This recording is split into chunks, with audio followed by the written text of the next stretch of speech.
Et salut tout le monde, j'espère que vous allez bien. On se retrouve aujourd'hui pour une nouvelle vidéo. C'est la seconde partie du vlog que je réalise au Maroc. On est ici, vous l'aurez peut-être reconnu, devant le détroit de Gibraltar. Et je suis présentement en haut du phare du Cap Spartel. C'est un phare qui mesure 25 mètres de haut et nous sommes à 95 mètres au-dessus du niveau de la mer. Face à nous, l'océan Atlantique, la Méditerranée qui se situe de l'autre côté. Et c'est ici un point de passage très important du commerce international. Aujourd'hui, nous allons partir à la découverte de Tanger, une des villes les plus importantes du nord du Maroc. Et par ailleurs, je vous invite à aller voir le précédent vlog que j'ai réalisé à Fès, que vous trouverez juste ici. C'est parti! Depuis le Cap Spartel, le paysage est magnifique et on se laisse rêver de voir la lointaine Amérique. Mais gardons les pieds sur terre avec le musée du phare qui nous présente la réalité géographique de ce lieu à la fois aux confins de l'Afrique et aux portes de l'Europe. Grand passage commercial et militaire depuis des siècles, le détroit de Gibraltar est un lieu hautement convoité. Construit en 1864, ce phare était une demande des puissances européennes au sultan marocain Mohamed IV pour éviter le naufrage de nombreux navires marchands sur les rochers.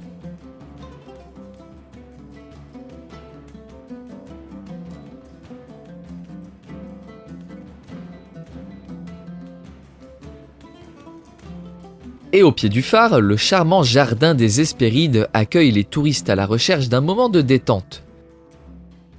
La vue y est exceptionnelle et un paon vous reçoit, du moins quand il ne s'enfuit pas.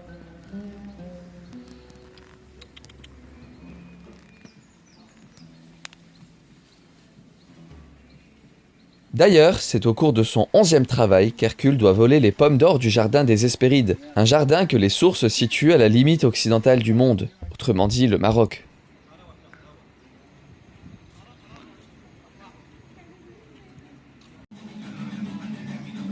Et en parlant de mythologie grecque, pourquoi ne pas s'aventurer dans la terrible grotte d'Hercule? C'est ici que le célèbre héros aurait séjourné après avoir passé le détroit de Gibraltar.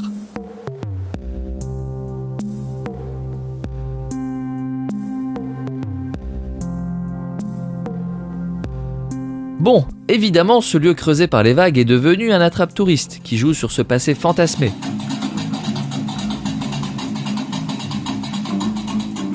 Au moins, la musique est bonne, et de nombreux aspects des mythologies antiques sont mis en avant pour les passionnés d'histoire comme moi.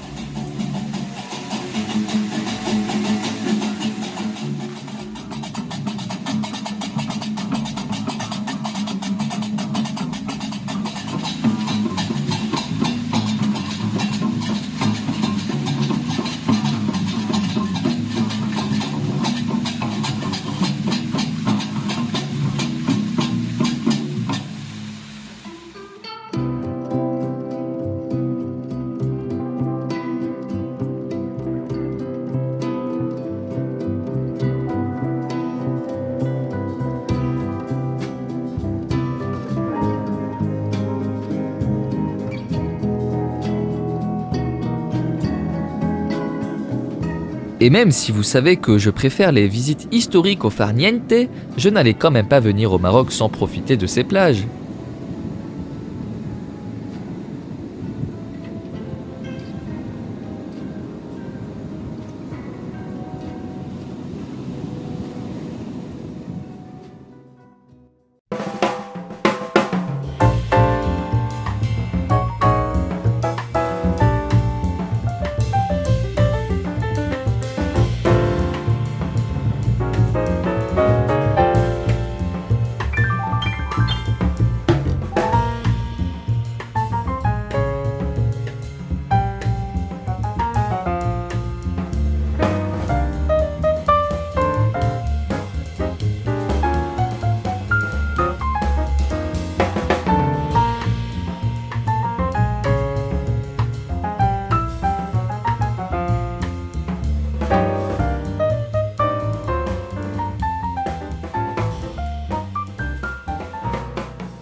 Il n'y a pas photo, Tanger n'a rien à voir avec Fès en termes d'architecture. Je sens ici beaucoup plus l'empreinte européenne dans l'urbanisme, et la ville se veut davantage tournée vers l'international. Étonnamment ou pas, moins de gens ici parlent le français, mais davantage l'espagnol, dont on voit en permanence les côtes depuis le bord de mer. Et avec ses plus d'1 500 000 habitants, Tanger se classe à la 3e place des villes les plus peuplées du Maroc.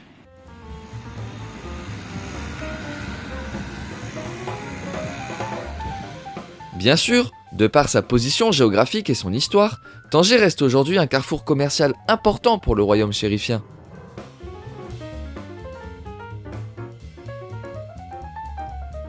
Sur les hauteurs de Tanger, nous retrouvons la nécropole des Phéniciens. C'est ici que ce peuple venu du Moyen-Orient, ayant colonisé la zone, a installé ces tombeaux pour pouvoir subsister dans l'au-delà. Effectivement, ici, les Phéniciens sont venus installer une colonie après avoir passé le cap du détroit de Gibraltar. Et on peut voir par exemple sous mes pieds 2 exemples de ces tombeaux profonds qui servaient à mettre les cadavres de ces Phéniciens.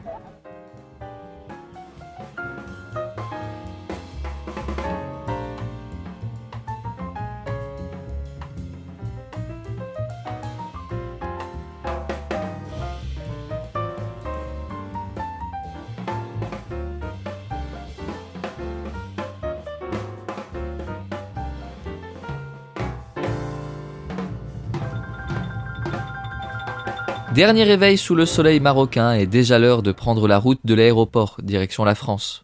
Mais avant, un petit détour par la résidence tangéroise du roi, au nord de la ville. Une bien belle demeure qui laisse rêveur. Et bien sûr, un dernier passage par le promontoire du cimetière phénicien, pour admirer une dernière fois le cap de Gibraltar au loin et saluer les mouettes matinales.